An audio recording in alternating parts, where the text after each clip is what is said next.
নমস্কাৰ এই মুহূৰ্তত আহি পৰিছে ৰাজ্যখনৰ বাবে ৰাতিপুৱাৰ কেইবাটাও বিগ ব্ৰেকিং নিউজ। আজি হৈছে 17 জুলাই। আজি ৰাতিপুৱাৰ 7টাকৈ গুৰুত্বপূৰ্ণ খবৰ আপোনালোকৰ বাবে লৈ আহিছো। এনে ধৰণৰ খবৰসমূহ প্ৰতি মুহূৰ্তত চাই থাকিবৰ কাৰণে চেনেলটো সাবস্ক্ৰাইব কৰি ভিডিঅ'টো শেষলৈকে চাই থাকিব। আমি জনাই আছো ৰাতিপুৱাৰ প্ৰথমটো গুৰুত্বপূৰ্ণ খবৰ, হিমন্ত বিশ্ব শৰ্মাৰ চকী লৰিবলৈ ধৰিছে, কাৰণ গৌৰৱ গগৈ আহি আছে। হিমন্ত বিশ্ব শৰ্মাৰ বুকু কঁপিছে, এবাৰ আহি আছে গৌৰৱ গগৈ। হিমন্ত বিশ্ব শৰ্মা নহয়, 2026ত অসমৰ মুখ্যমন্ত্ৰী হ'ব গৌৰৱ গগৈ। গৌৰৱ গগৈৰ ভয়ে খেদি ফুৰিছে মুখ্যমন্ত্ৰী হিমন্ত বিশ্ব শৰ্মাক। মুখ্যমন্ত্ৰী ডক্টৰ হিমন্ত বিশ্ব শৰ্মাৰ মূৰৰ কামুৰণি হৈ পৰিছে কংগ্ৰেছ সাংসদ গৌৰৱ গগৈ। গৌৰৱ গগৈ মুখ্যমন্ত্ৰী হলেই জেললৈ যাবলগীয়া হ'ব হিমন্ত বিশ্ব শৰ্মা। এফালে জনতাৰ টেনচন, আনফালে গৌৰৱ গগৈৰ টেনচন। গৌৰৱ গগৈক লৈ বেকফুটত উত্তৰ পূবৰ চাণক্য খ্যাত মুখ্যমন্ত্ৰী ডক্টৰ হিমন্ত বিশ্ব শৰ্মা। পৰৱৰ্তী খবৰ, কা বলবৎ কৰাক লৈ শেহতীয়াকৈ ৰাজ্যখনৰ মুখ্যমন্ত্ৰীয়ে যি মন্তব্য কৰিছিল, সেই মন্তব্যৰ প্ৰত্যুত্তৰ দিছে এইবাৰ অখিল গগৈয়ে। অখিল গগৈয়ে কি কৈছে সেয়া শুনাই দিব বিচাৰিছো। প্ৰথম কথা যে কা অসমত কোনো পধ্যে বলবৎ হ'ব নালাগে। যদি কা বলবৎ হয় তেতিয়াহ'লে এইটো অসমীয়া জাতিৰ কাৰণে এইটো এটা দুৰ্ভাগ্যজনক ঘটনা।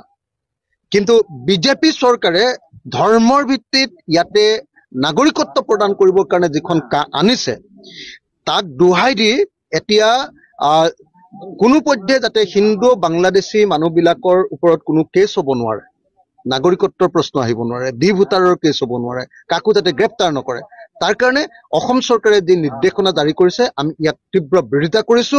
আৰু অসম চৰকাৰক এই নিৰ্দেশনা উঠাই লৈ অতি সোনকালে 1971 চনৰ 24 বছৰ পাছত অহা সকলো বিদেশী, মুছলমান বিদেশী, হিন্দু বিদেশী, খ্ৰীষ্টান বিদেশী, অন্য বিদেশী, যি বিদেশী আছে সকলোকে অসমৰ পৰা বাহিৰ কৰি দিবৰ কাৰণে আমি চৰকাৰক আহ্বান জনাইছো। যদি মানে বাংলাদেশী নাই, যদি অসমৰ মুখ্যমন্ত্ৰীয়ে কয় যে অকল দুজনে আবেদন কৰিছে, বাংলাদেশী নায়ে, এনেই আন্দোলন হ'ল, তেতিয়াহ'লে প্ৰথম কথাটো হ'ল যে আজিৰ দিনটোৰ এই নটিচখন কেলে, কালিৰ দিনটোৰ নটিচখন কেলে জাৰি কৰিলে, নটিচখন কিয় জাৰি কৰিলে? যে এই তেওঁলোকে যে ক'লে, সেই নটিচখনত যে ক'লে যে 71 চনৰ পাছৰ পৰা এতিয়ালৈকে 2015 চনলৈকে অহা হিন্দু বাংলাদেশী মানুহৰ ওপৰত কোনো কেছ হ'ব নালাগে। সেই নটিচখন তেতিয়াহ'লে কাৰ কাৰণে জাৰি কৰিলে? অকল যদি দুজনেহে আবেদন কৰিছে, সেই দুজনক নাগৰিকত্ব দি দিলেতো তেওঁলোকৰ কামেই শেষ হ'লহেঁতেন, বিজেপিৰ কামেই শেষ হ'লহেঁতেন। তেতিয়াহ'লে নটিচখন কাৰ কাৰণে জাৰি কৰিলে যদি ইয়াত বিদেশী নাই? 1 নম্বৰ।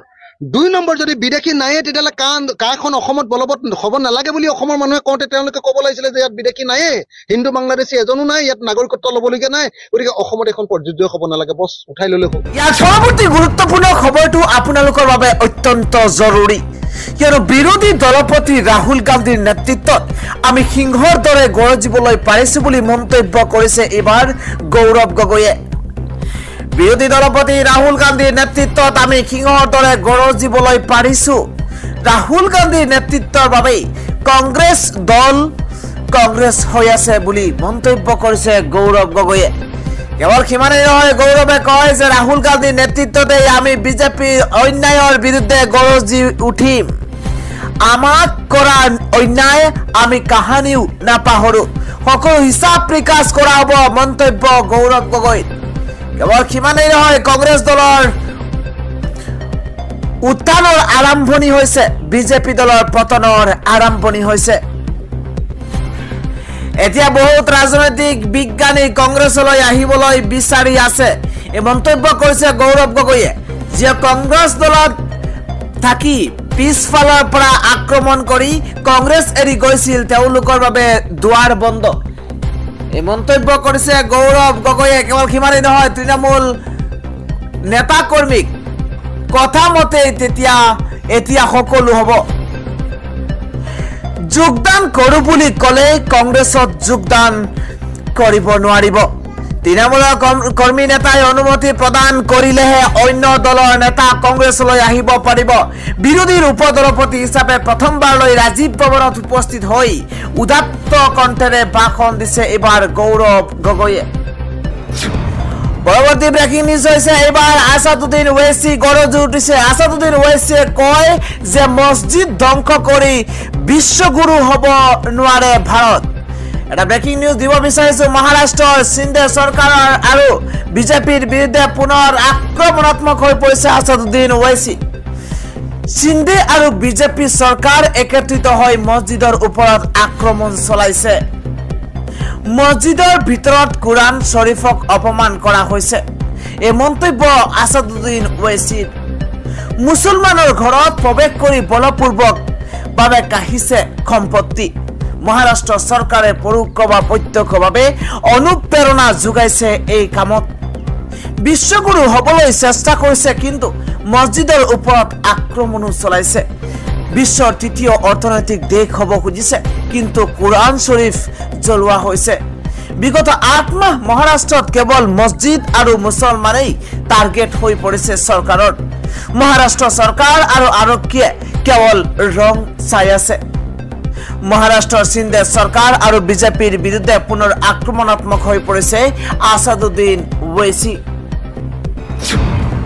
ইয়াৰ পৰৱৰ্তী খবৰটো অত্যন্ত জৰুৰী কিয়নো ৰাজ্যত অনুৰূপ ঘটনা সংঘটিত হৈছে এবাৰ ৰেল বিভাগত হৈছে কি একেটা বছৰতেই আজি পৰ্যন্ত বহুকেইটা ভয়ংকৰ ৰেল দুৰ্ঘটনা সংঘটিত হৈছে এবাৰ ডিব্ৰুগড়ত লাইনচ্যুত হৈছে এখন যাত্ৰীবাহী ৰেল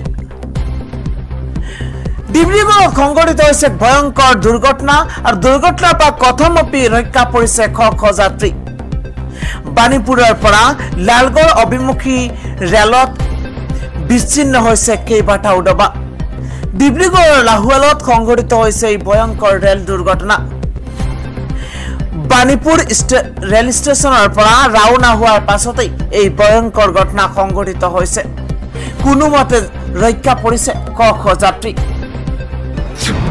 আনে গুৰুত্বপূৰ্ণ খবৰ হৈছে ঢিঙত এতিয়া লকডাউন সদৃশ পৰিৱেশৰ ঘোষণা হৈছে ঢিঙৰ অৱস্থা অতিকৈ শোচনীয় লকডাউন সদৃশ পৰিৱেশৰ ঘোষণা হৈছে যতেই চাই সেইফালে কেৱল জনশূন্য হৈ পৰিছে বন্ধ কৰি দিয়া হৈছে ঢিং চহৰৰ সকলো ব্যৱসায়িক প্ৰতিষ্ঠান এজনো লোক নাই এজনো মানুহ নোপোৱা হৈছে ঢিং চহৰতেই কেৱল সিমানেই নহয় সকলো বজাৰ প্ৰতিষ্ঠান বন্ধৰ ঘোষণা কৰিছে প্ৰশাসনে ঘৰৰ পৰা জনতাক বাহিৰলৈ ওলাই অহাত বাধা প্ৰদান কৰিছে প্ৰশাসনে এক প্ৰকাৰৰ লকডাউন হৈছে ঢিঙত ঘৰৰ পৰা জনতাক বাহিৰলৈ ওলাই অহাত বাধা প্ৰদান কৰিছে প্ৰশাসনে মাইক যোগে এবাৰ সতৰ্কতা আৰোপ কৰিছে স্থানীয় প্ৰশাসনে নিকা ঢিঙৰ জনশূন্য পৰিৱেশৰ সূচনা হৈছে কিয়নো ঢেকীয়াপতীয়া বাগে চলাইছে এতিয়া আতংক ঢেকীয়াপতীয়াৰ আতংকৰ বাবে এইবাৰ ঢিং চহৰত বন্ধ ঘোষণা কৰা হৈছে ঢেকীয়াপতীয়া বাগে চলাইছে ভয়ংকৰ আক্ৰমণ নিশা বিভিন্ন অঞ্চলত এতিয়া আতংকৰ সৃষ্টি কৰিছে ঢেকীয়াপতীয়াই